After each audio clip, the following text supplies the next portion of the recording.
This time of year, you double down on cheer. So does Dunkin'. That's why they have twice the signature lattes with minty peppermint mocha and creamy toasted white chocolate, both handcrafted with rich espresso. Grab one today. America runs on Dunkin'. Price and participation may vary. Limited time offer. Terms apply. Okay, we may have gone a little barbecue crazy at Sonic. We BBQified not one, but 3 iconic menu items. But I mean, come on, can you really blame us for going slightly overboard? When you add smoked pulled pork and tangy cherrywood smoke sauce to a melty cheeseburger, a brioche-topped barbecue sandwich, and crispy, cheesy tacos, you'd be crazy not to go crazy. Pulled pork barbecue, now at Sonic. Limited time only at participating Sonic drive-ins. All right, have you heard about the new Podcast One app? There is no other podcast app like this! Exclamation point! Download the all-new Podcast One app now in the App Store or on Google Play now. You can find out everything about your favorite shows and get more content from my show. Find articles, social media, episodes, and even make playlists. It's easy to comment and connect with other fans, too. We have our own little community on there. You can share your favorite content and see behind-the-scenes photos. Plus, get a 360-degree video and watch a bunch of shows in virtual reality. There's over 1,000 videos on there right now! Exclamation point. It's like you're in the studio! No! Exclamation point. The new Podcast One app looks so cool and has so many little things you can do, including fun things like rewards for listening. So what are you waiting for? Download the new Podcast One app in the App Store or Google Play now! Exclamation point. Now Podcast One brings you Spike's Car Radio, a downloadable cars and coffee, hosted by writer, comedian, and automotive enthusiast Spike Ferriston. Now, here's Spike. We're all good to go. Well, we're sitting here in Beverly Hills, Zuckerman. We're not on the porch in Malibu. You haven't been to the studio yet. I haven't. And what do you think? Well, this is this weird area of Beverly Hills, this Maple Drive area that you normally have no reason to go to. I did go to a psychiatrist on the street once. You did? At the Maple Center. It wasn't successful. But it's a professional recording studio, and you're not used to it. And we have a very big star with us here today. Thank you for intimidating me. Are you intimidated? Now I am. And sitting here with us is Mr. Jason Bateman.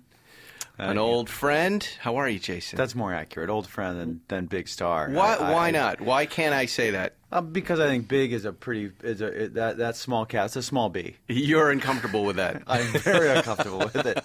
Well, Zuckerman, you may not know, but he's one of these Hollywood car guys nobody knows about. Every once in a while it surfaces, but you don't think of him as someone who likes cars. Take your headphones off so I can see your face. Then. I feel. Pull that down. Notice them on yeah, there. that's He's got weird. the right watch for a car guy. He does, and he's got It's just one. He's got 9 of them and 20 cars. No one is really a car guy in comparison to you. Well, we all just prefer to drive instead of walk. I like cars, but there are car people beyond me that are like the Lenos and the Seinfelds. Those guys are nuts. Zuckerman as well. But do you have a quiver? I do have a quiver. Really? Yes. And see, everyone's doing so well. I mean, I've been on the mouse wheel for 38 years now, and I've got one car to my name. And what is that? It's a leased Mercedes. It's a leased Mercedes. It's got an electric component to it. I Right. tried to plug it in downstairs, and I don't have the right credit card for that pump. well, come on, dude. What is the problem? You've been successful for years. I need to get a more tolerant wife. I've had this. See, there it is. There it is. Oh, I've had this conversation with him for many, many years about what he needs to do. So let's just go back to 1987 for a minute. Do you know what you were doing in 1987? Do you know where you were racing? In Long Beach. Long Beach Grand Prix, the celebrity race, right? He won, right? Did you win? I did. You did win. I did. Wow. And who were you racing against? The ones that you'd want to brag about? Yeah. Gene Hackman was one of them. Gene Hackman, yeah, but no, there were a couple Real of man. A Gurney. real man. Make sure you're talking into your mics. Sorry. Real racers. Gurney. Yeah. Dan Gurney? Dan Gurney. Wow. And PJ, another old timer, JP, or somebody with an accent. Right. Okay. But what kind of driver was Gene Hackman? He was good. He was fantastic, yeah. Really? He really was good. And he kept to himself. But he was the real deal. He was out there walking the track. He'd walk the turns, and yeah, it was a good field. It was a good field. How do you know that, Zuckerman? How from what? What do you base that on? Gene Hackman being a good driver. I remember Gene Hackman was one of my Hollywood stars that I liked. I liked what he did. I remember one of the first movies I ever really saw was The Conversation, which was pretty deep, pretty dark, Gene Hackman movie. And I said, wow, that guy is a great actor. So he must be a great driver. No, I just happened to. Well, okay. Is it by Doyle? It followed French Connection, did it not? Yeah, Yeah. French Connection, you might driving. go, he did a lot of his own driving, didn't he? There was no way to fake it. No. Not back then. They didn't have what do you guys call it? A green screen? CG? Right, but I mean, just the way some of those frames were sort of set up, right, with a camera, like he was locked into that. Well, I didn't expect this wife thing to come up that quickly. I thought we would start with the new Netflix show with Ozark and go on about that, and we're going to get there. Jason's got an incredible new show. We don't need to talk about all that. I've been garbage. watching. Let's talk cars. I've been watching a lot of it on Netflix. Really? I can't stop watching. I have so many questions. I'm so happy for you. Have sleep It's fantastic. problems, though. I was up late last night, flying through episodes and having to turn them off so I could get some sleep. But first, this wife issue. Now, I know your wife, Amanda, very sweet woman, but she seems to be stopping you from buying your dream car. She's less manageable than yours, clearly. This is. And you've got much more money than I do. So I do not. that What are you helps. talking about? You're a major motion picture star. Look, I don't have a hangar where I keep my cars. This is a problem of what I call spheres of influence. Yes. Okay? It's like, Russia gets Crimea and we get the Caribbean.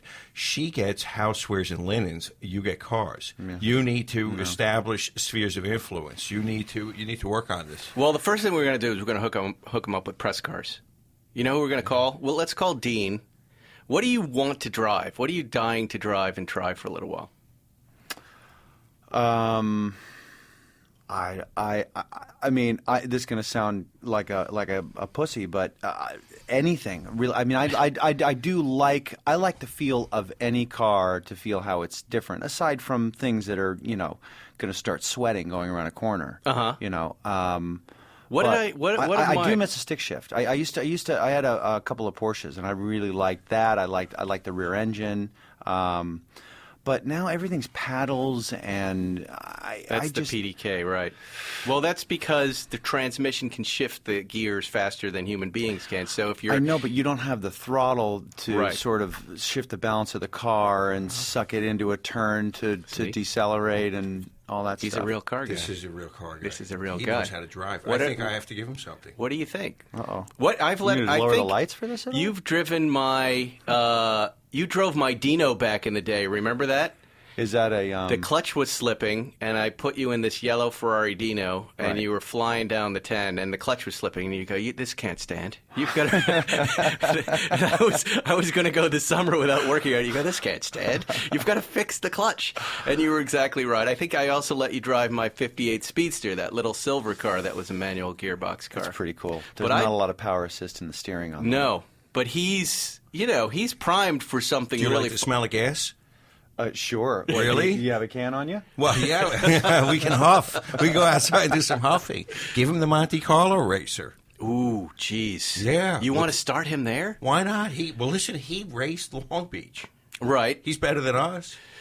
Do you know what he's talking about, the Monte Carlo racer? I don't. That's I a should, 1973 911 RS. No, you shouldn't know this car. It's a very obscure little race car that Zuckerman owns. It's in his hangar. It's a very You expensive... guys both have hangars? Well, they're garages. They're garages. They're in our not- garage. They're not. Are you feeling less than? They handle a lot more than a garage. A plane, if you're in a pinch. I can get you a hangar in 5 minutes that you don't have to tell your wife There's about. nothing more depressing than an empty hangar. And I can get you the cars to put in it in 5 minutes. That would be I like nice. he's pretending, these movie and TV people who are very famous pretending I don't have any money. No I've only money. been My working wife since I was always 8 had years to- old. I don't have the kind of money one would need to spend on luxury items and still maintain the kind of cash cushion to keep mommy happy. That's right. This is a cop-out. No, This is a total... Let me show you my vagina really quick. Turn down the lights a little bit. Yeah, this is... Okay, you need to be under stress. Like a bougainvillea plant will not flower unless it's under stress. You need to be financially stressed. Is that true about the bougainvillea? Oh, yeah. I had one. I watered it. All the leaves fell off. And the gardener said to me, don't water this thing. Don't take care of it. Stress it, and it will flower. And that is the same secret to making money. You need to be stressed. No, well, I'm doing okay with that. I think I need to stress her, right? She's too comfortable. That's why I said spheres of influence. You need to provoke an argument with her, and then you need to delineate that you get cars, she gets household. This isn't a lawyer. Well, what do you do? Yeah. I mean, what do you get? Don't you have some little area where you go, well, this is going to be the thing that I do with some of the money I'm making? You know here. what I get? I get harmony, Spike. You get harmony and you get peace. We have more cop-outs. I would much rather have harmony and go without than have a squeaky wheel, and then there's got to be a good car You've tie-in. given her your whole lunch. You can have harmony on your terms. Hey, tell Zuckerman the story. I saw you tell a story about your wife sending you into a spa on Kimmel. And that it's very illuminating. With a man? No, just let him tell the story. It's wonderful. Well, she wants me to take care of my face and my nails and my, they want to keep you hydrated, right? So I don't mind a good massage, right? So I said, okay, well, you want me to go a step further? I'll go to this facialist or whatever. So I go to this day spa there in Beverly Hills, and I get there. I'm ready for my massage. Gal says, barely speaks English. She says, in an Eastern European kind of way, take your clothes off, put this robe on, and I'll meet you back in the tub room. I'm liking this. Right? So far, so Zuckerman, good. please don't start pleasuring yourself right now. Please. We're in a recording studio. So and stay close to that mic. Stay close to the candles. So I do what she says, and I see her back in the tub room, and there's this room, and there's just a big hot tub in the middle of it, bubbling, and I get in it, and it's painfully hot. It's not a hot tub. But I'm going with it. She's Eastern European. She knows what she's talking about. My wife has spent a great deal of money on this. This is a birthday gift. And you have no clothes on. You're nude. No clothes on. I'm in there, and I'm boiling like a vegetable, right? Yeah. And are you nude in front of the girl too? Well, no, she's not in there yet. Oh. But there's a nice layer of bubbles in there, so when she does come in, everything's okay. So she comes in, she immediately turns off the bubbles. Everything clears up. It's like an aquarium. And I haven't been seen naked other than my wife for about 17 years. But she sees them all the time, so she's fine. She starts a conversation going. Meanwhile, it's still 300 degrees in the water, and I feel like there's probably some kind of damage going on with my skin. She says, I'm going to leave you in here for about 25 minutes, and I'm going to come back, and then we're going to continue the treatment. And again, I think, okay, I'll just go with it. So she comes back 25 minutes later, turns off the bubbles again, and she says, okay, now I'm going to clean you. And she says, go ahead and stand up. I stand up. She turns on an ice cold shower nozzle and starts to scrub me down and talking in the language. You're fully nude. Fully nude. You're standing naked in front. Right. How old is this woman? She's old enough to have it all work for you. And what is she wearing? She's got on some kind of a tan uniform. She's wearing something obedient. This is bizarre. And you had no trepidation, or I would have walked out so quickly after this and been so angry. Well, I'm on the corner of Sunset and Doheny, so I can't walk out yet. But I'm hot. And getting hotter. Mm-hmm. So anyway, Gil Turner's. Yeah, Gil Turner's liquor store. Right on the corner. Yeah. So she starts cleaning me. She's doing small talk. I'm feeling lightheaded because of the heat, and she hoses me down, and she says, "Get your robe back on and meet me down on the massage table." I'm thinking, great, this is going really well. So I get out of the tub, and I start to put on the robe, and I start to feel lightheaded because I've been cooking like a lobster for 25 minutes. And I take a knee because I think I might throw up or pass out. And the next thing I know, There are now 4 Eastern European women around me. I'm in a chair. I'm still naked, but I've got a little face towel draped over my garbage. And the 4 Eastern European women are throwing cold water on me, saying, as they see my eyes open, "Oh, thanks God. God is good. He's here. He's here. He's here." And through the fog, I see about 9 paramedics, some of Hollywood's finest.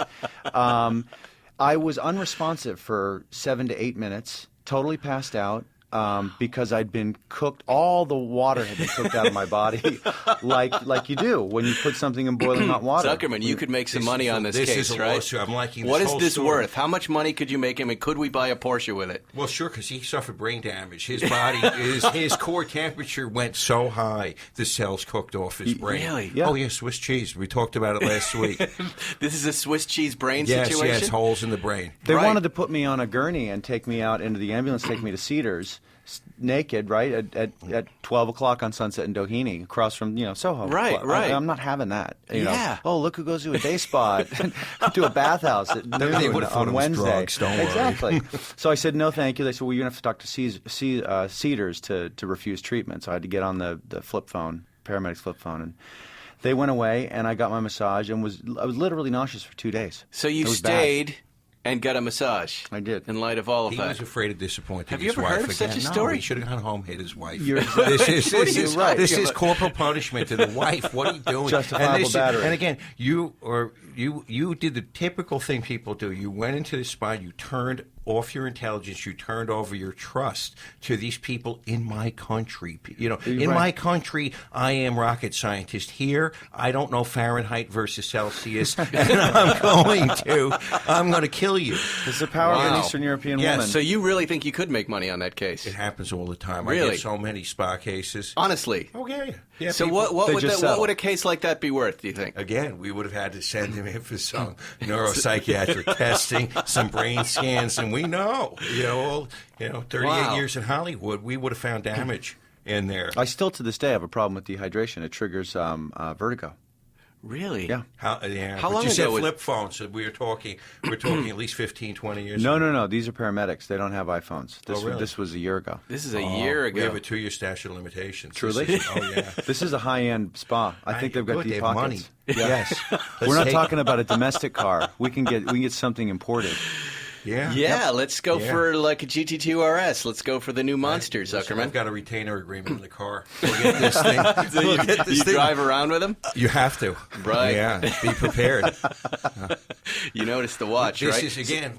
This is what I'm talking about. Yes. You are destined to die at the hands of idiots. Right. Yeah, he turned He over came his close, life. right? He Did you turned guys over- get a twofer on these? We did, yeah. We're both wearing the new Daytona. We have a theory, Jason, that you can't tell how good-looking a watch is on your own wrist, but if you see it on somebody else's wrist, you can recognize how good-looking it So is. this is the brand new Daytona. Is that right? That's it. Oh, that feels and good. you're wearing a 6263, right? That Yeah, you this is, purchased from Ken at Wanna Buy a Watch. That's correct. I have one as well. This is a 79, I believe. What I love about you and your watch is you wear, every time I see you, you're wearing that watch. Well, that's the only one That's I the only own. watch you own. Yeah, right. like I only have one car, Spike. But that's nice. The watch thing, that's what Paul Newman did. He had that one Daytona and he wore it until he died. And then Well- it's coming up for sale, by the way, if you're interested in buying it. It's going to be auctioned His off own in the personal fall. one? His own personal one. Because even yeah. the ones that aren't his are the Newmans are going for what, 150 now? Yeah, probably 150, 200. So I don't this know. is I don't really follow the watch beautiful. market that closely, but that watch will go for millions and millions of dollars. His personal. Yes. Of course. All right, I want to get into the Netflix show.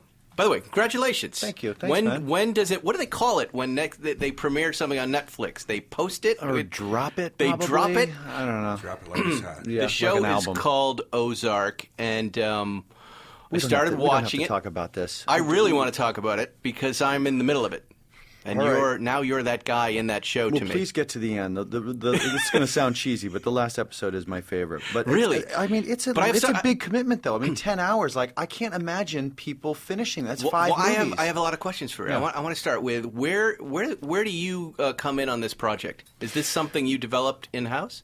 No, this is something that my agent dug up in the spec bin at the agency. And he thought this would be something cool for me, and so he sent it to me. I said, well, but I thought we were supposed to be looking for my third movie to direct, because I really like directing these 2 movies that I did. And he said, well, I still think you should look at it. So I looked at it, and I said, well, this looks great. Ask him if they'll let me executive produce the whole thing, which, as you know, is tantamount to directing a film when you're in the television space. And I said, tell him I also want to literally direct all 10 episodes too. And how are you going to direct all 10 episodes in a row? Well, you just have a long prep, and right. And so they said yes, and then we went in there and scheduled and budgeted, and it would have been a 40-week prep, and so I only directed the first 2 and the last 2. But as the EP, obviously you get all that oversight, creative enjoyment that I was kind of looking for, minus shot listing and storyboarding and stuff like that for the middle 6. And tell Zuckerman what it's all about. He has no idea what the show's all about. I play a money launderer for a drug cartel. Awesome. Yeah. Oh, God, terrific. But I convinced... How does it become Ozarks? Yeah, well, I convinced this guy that the soft money available around the Lake of the Ozark is ideal for what we're looking to do, where we can hide money and create false businesses and stuff. And what's really cool about this, and I think I spoke to you about this a couple of years ago when I was in your office, is you said to me at one point, I'm just tired of playing that regular guy. That guy I always play, that character. I want to be the bad guy. I've changed my tune. You have? Well, I mean, yeah, well, this guy is, I mean, I'm doing something criminal, but I'm still kind of in that same lane, which is us, right? The audience. I do really like playing that part, that role, that responsibility, that proxy for the audience, because that character usually kind of is your perspective into what is hopefully an odd enough world that holds your interest. Well, I'm watching the first episode. I keep waiting for your jokes. I keep waiting for the audience to laugh. You know what I mean?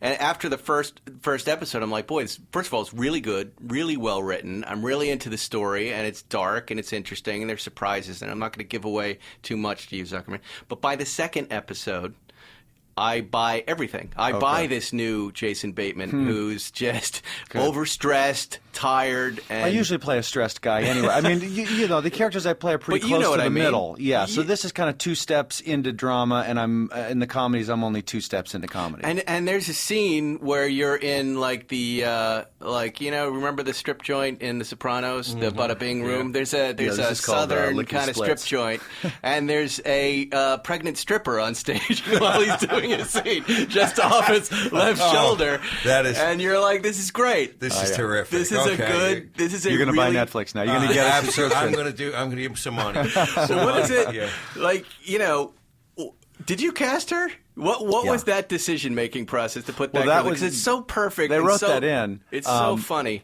But then you still got to look at all the sheets and pick the right one, and then you got to build a shot that kind of uses it in the right way. Right, and it's also in that scene. There's a lot of what he's doing. He's going around to businesses, local businesses, trying to launder this money, and everybody kind of knows what he's up to. And you're at the same time getting these really interesting insights in that place, the strip joint. And I don't know if this is true or not, of the guy who owns the strip joint saying, this is how this works.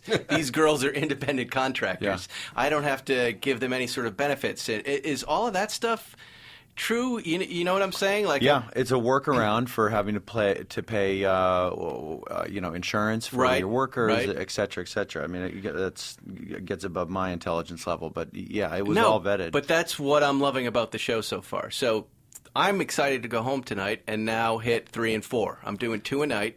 Then Eric's like, you gotta come to bed. You're staying up late and watching TV. You're a good friend. It's my new favorite show with a new kind of Jason Bateman in it, Zuckerman, that you're going to love. It's awesome. We're going to take a break, and we'll be right back with Spike's Car Radio. Hey, say you're in the market for a new car, but you don't want to step into the dealership and feel uncomfortable. Well, guess what? That's why there's TrueCar. With TrueCar, you'll see what other people in your local market paid for the car you want before you even step foot in the dealership. From there, you can connect with a local TrueCar certified dealer and enjoy a more confident car buying experience. Using TrueCar, you can easily find the car you want. Once you register, you'll see real pricing on actual inventory. This is competitive pricing offered to you only by a TrueCar certified dealer for an actual vehicle on their lot. It's pricing you'll see before going to their dealership, so you can feel confident when you show up. You want to feel confident because if they smell weakness on you, you're dead. Right, Matt?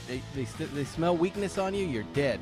It's like blood in the water. Blood in the water. TrueCar customers are more likely to enjoy a faster buying process when they connect with TrueCar certified dealers. TrueCar users can save an average of over $3,000 off MSRP. When you're ready to buy, visit TrueCar to enjoy a more confident car buying experience.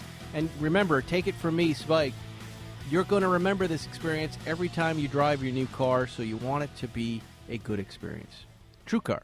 Hey, it's Adam Carolla. Now, if you're hearing my voice, it means you like podcasting. And if you like podcasting, well, then you're going to love my show. Lots of funny segments, good bits, great guests, and, of course, moi. That's Mexican for me. So, check it out at Podcast One, iTunes, or wherever you listen to fine podcasts. The Adam Carolla Show. Throw it on your phone. It's free. You're listening to Spike's Car Radio. All right, welcome back, Spike's Car Radio. Zuckerman is regaling Mr. Bateman with his Porsche 356 car accidents that he has. He drives these cars around Hollywood. He gets hit, and then they collapse on him like a Diet Coke can, and they have to peel him They're out. not built to crumble, are they? Okay, I got an estimate for my 58 Speedster, $180,000. What? Yeah, 180 grand. So this was a black 1958 Speedster that he hit broadsided a couple of hippies with a van full of cats, if I recall, at about 20 miles an hour. $180,000 worth of damage. $180,000. Wow. Again, what I was saying before, you'll die at the hands of idiots. Right. And this was my experience. They made a U-turn in front of me, and I was complaining that I had an epidural injection to my back a week and a half ago, which took away most of the pain in my leg, but I'm so roided out between mood, my body temperature's off. Spike's Hospital Radio. Nasty stuff. What are your bowel movements like? Not many, no one right? Cares, Zuckerman. Once a week? Wait a second. When they gave me the fentanyl, and I got the fentanyl and the Versed, it took 4 or 5 days for the system to go. How did they justify $180,000? Well, I will tell you. First of all, the car is worth much more. Second of all, the car had been restored 20 years ago. So the components, or the paint, the mediums that they used 20 years ago are no longer compliant with California law. So the front clip, the front end is all jacked up. By the time they fix that and they want to repaint it, it's not going to match. The black won't match, so they got to strip the rest of the car. They got to do all the body work on the rest of the car. But by the time they take off the floor pan, which was bent, that's wiring harness, that's upholstery. It's a big. So it's just man hours. It's a pretty high estimate, though, for a Speedster. I mean, I've restored my Speedster twice and didn't come anywhere near that number. Okay, nowhere near. This, as you know, this was a very unique Speedster, and it deserves the best. And I do have it at John Wilhoit's in Long Beach, who is the best preeminent craftsman out Now, you're not there. going to have to pay that number. That's going to. Well, he just saved himself $30,000 right there, at least. No, right? Will Hoyt won't care. That guy? No, he doesn't. He's going to do another round right now for another $10,000. That would be so great if it worked that way. He knows how to pull the stuffing out of you, $1 at a time. Yes. There'll be no air left in the doll when he's done with me. But the insurance companies, the insurance company pay. Will you now file a claim on your own behalf to make a little money? Make some money. Honestly, I don't like filing claims on my behalf. I was justified when my head was cracked open. Right. This scar was worth some money, and this back pain and this epidural is worth some money. And you can't get any money out of the gypsies.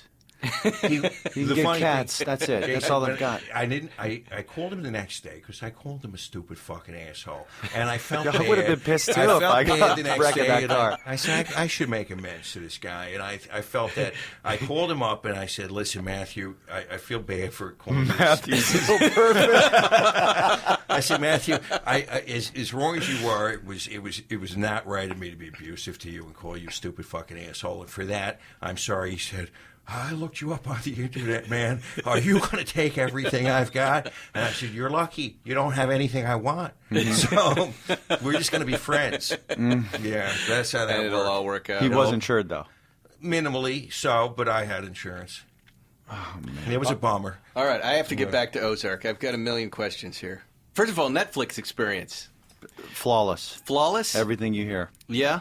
Everything you hear is right, yeah. And this directing thing you're doing, is this like your, your old guy in Hollywood plan? Like when you get older, you can be a director and you'd bit. segue out of acting? Yeah, a little bit. But it's more about, in whatever line of work you're in, if you're in it a while, you kind of observe and absorb what other people do in other departments and other parts of the process. And if you like the process and the product, it's interesting to you and you kind of want to try that too. And then if you manage to absorb a lot of information about it, you kind of want that privileged position of kind of mingling all of those things together to create a better product, do it more efficiently, et cetera, et cetera. And now, so what about your performance, though? I mean, are you able to judge your performance go? The acting part's so comfortable for me that it allows me to kind of not focus on that and stay open, my peripheral, and I got a good seat to watch the other actors' performance. And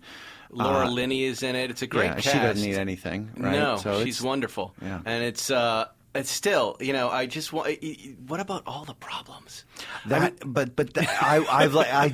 love that. Like, you love that? It's the part. I love just doing what I have to do in front of a camera and then leaving when the problems come and go. All right, I'm going to be over there eating a grilled cheese. Like we're going to start Arrested Development in a couple of weeks. Right. I just came from that was it like a wardrobe fitting or something, and I was over there, and it was really great just walking around like the writers' room and the costume department, and stuff, just knowing I'm just acting on this, and you don't have to do anything except watch Judge Judy in your trailer until it's time to come out and talk, and that's it. And it's really fun. Yeah. But with Ozark, or whenever I see something that I would like to decide what it's going to look like, what it's going to sound like, what it's going to feel like. Certain things you read, you kind of want to build a whole world. And so that's did it take its toll on you? Because here's like a new series. It's you're in Atlanta, right? You shoot in Atlanta. Yeah. And you're doing something that you've never done before, a character that you haven't done before. You're doing a TV show and a drama. Like, I don't know if you know that genre that well. I don't know enough about what you've done, but this you're not just freaking out and collapsing under the stress. No, it's what I asked for. I mean, I wanted to direct a 600-page movie. And do you know, like, lenses and things? Yeah. Do you, like, hey, I need to put an X5 15 on this? Yeah. And I noticed when you're on the edge of the cliff in the very first episode, they don't even call it the pilot, right? It's just episode 1. There's that long pullback drone shot. Yeah. Like, were you controlling the little drone? No, that was actually a helicopter. We were going to do it with a drone, but you couldn't get the shot that you wanted with a drone. So it really pulls back. Yeah. So was there a conversation about that in the production meeting? I was up all morning in that helicopter grabbing other shots that we kind of shuffled throughout the season. And then when we were done with that, I got on the cliff. They flew away, and they kind of walkie-talkied. Okay, we're close. Hit your mark, and we're going to be rolling. And then they came around the cliff, around the corner, kind of hovered there for a minute. And then they did their pullback, I don't know, 3 or 4 times. And there's no one there to say, come on, you don't need a helicopter, dude. Save us some money there's, here. There's, as you know, there's a pre-production period where, you try to throw as many things against the wall as you see what they'll pay for. Is this your production company that's producing it? Yeah. So who's your money? You have a money guy there that has to answer you, right? We're one of the producing entities, but the people that actually funded it was MRC and Netflix. Okay. So they're kind of watching the bank accounts and saying... Yeah, they're the people I had to talk into trusting me. Because you're standing on the edge of that cliff at one point. You're dropping the sandwich off the end of it, and it was you're pretty close to the edge. There's a steel wire wrapped around my waist. There is erased digitally. Yeah. Really? Yeah. Wow. There you go. But it was a thin wire. Because it made me nervous. I don't like heights. I'm terrified of heights. And I was like, I don't know about that. But it's his own show, and he's directing it. And so...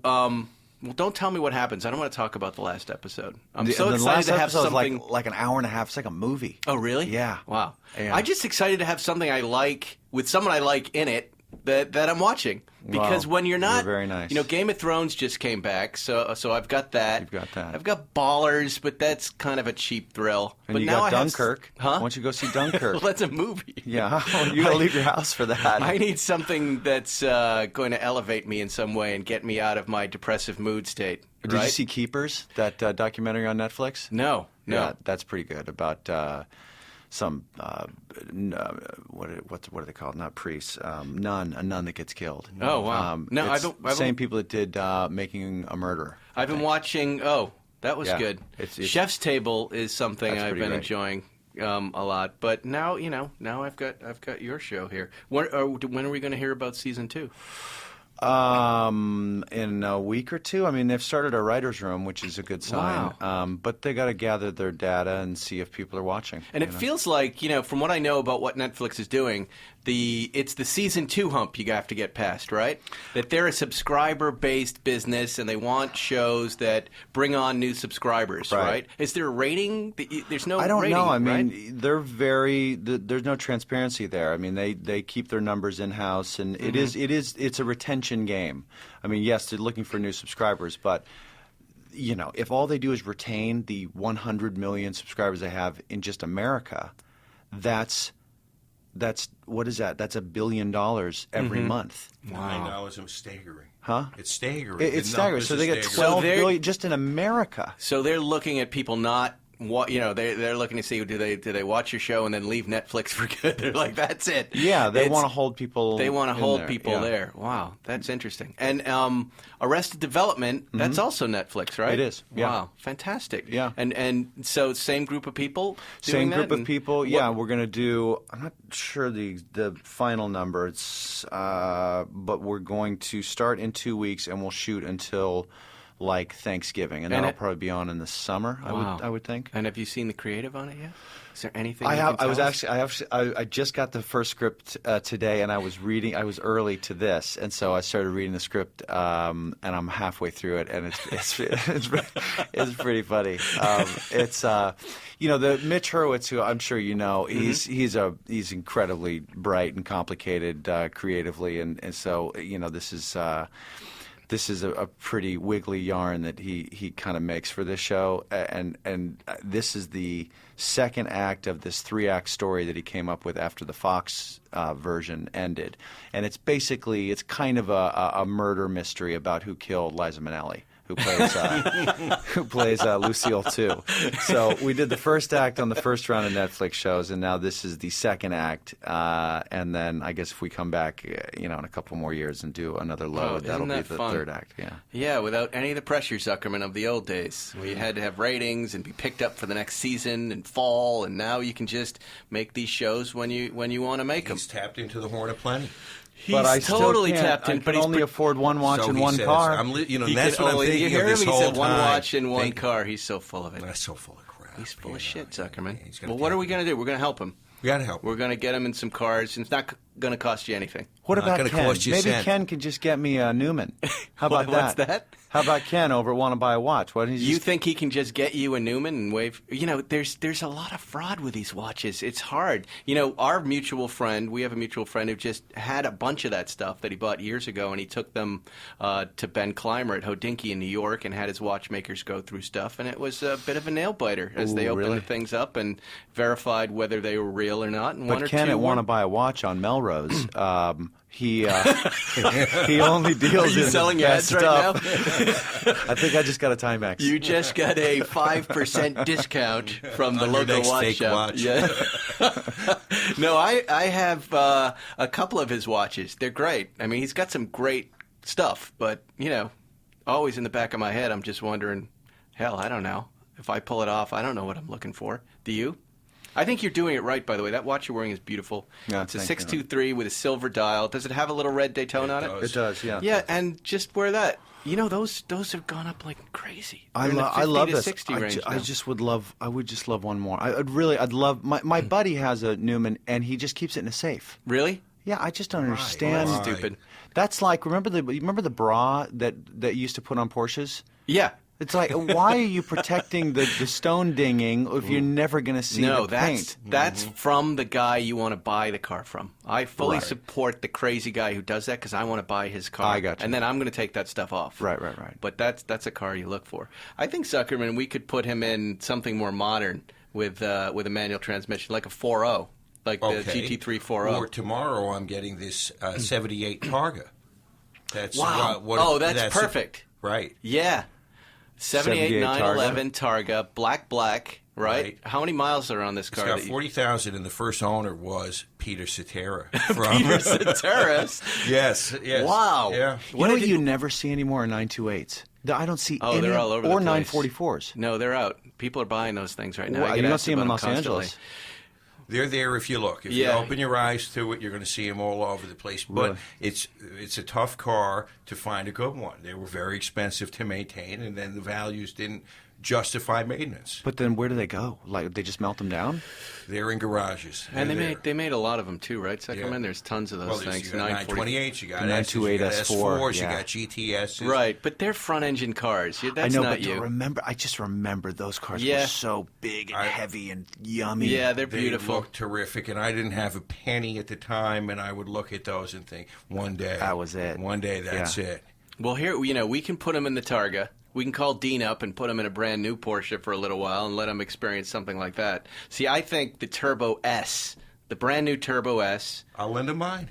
Oh yeah, you've got one. Well, Dean will want a relationship with him. I went to that driving thing in Atlanta, the Porsche Experience Center. Man, we that just was came cool. from there. There's one in L.A. now, right? Yeah. We were just down there last week. Is it amazing? Fantastic. It's fantastic. Do they have the guardrails right on the edge of the asphalt like they do in Atlanta, which is really unsettling because like you can't move off. There are in places, but they're not in places that if you're going to slide off the track, you're going to hit. Yeah, you can't do that in Atlanta. You can slide off in L.A.? You can, but there's no wall to hit. They've anticipated those places, right. and it is very tight. It's a little smaller than Atlanta. You don't get up enough street. I don't think somebody with your history is going to slide off the track. No, but it's just nice to know that you can if something gets a little loose. I mean, that's the fun of driving. You want to take it to the edge and see when it starts to wiggle a little bit. Well, and then you know when to back this off. guy has this much restraint. I don't understand. He can drive. He's got a couple of shekels. He could be in. He's not around people like us enough.